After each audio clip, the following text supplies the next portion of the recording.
Well, I think the key is not to look too far ahead. You know, talking about being #1 in the world, all that sort of stuff will look after itself if we just do the basics well. And we've done that pretty well over the last 12 months or so. I think we've improved on it, but you can't take these things for granted.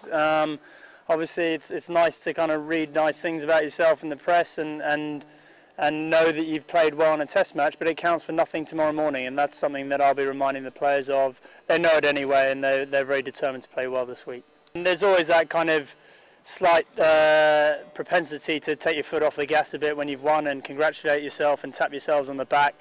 You know, that's something we've tried to get away from in the last 18 months or so, and we've got to come ready to play tomorrow morning and just as desperate to earn the right to get on top and then hopefully go on and win the game. It should be fantastic. I mean, I think we always love playing at Trent Bridge. It's a great atmosphere. I think it's a fantastic cricket ground as well.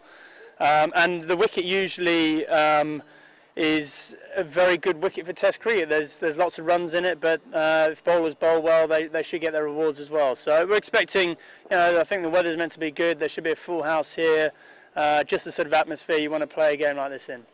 Generally at Trent Bridge, there's a bit in it for both the batsmen and the bowlers. So the key is obviously adapting to the conditions. They're going to be different to Lords, and it's, as I said before, it's a short turnaround between the two test matches. You need to adapt better than the opposition. Our bowlers are obviously taking wickets consistently as well, and so therefore they rise up the rankings. You know, I think we all like to think of the team coming first, and that goal of getting better and improving and hopefully becoming #1 is one that we've all surrounded ourselves with, and we need to keep playing well if we want to do that.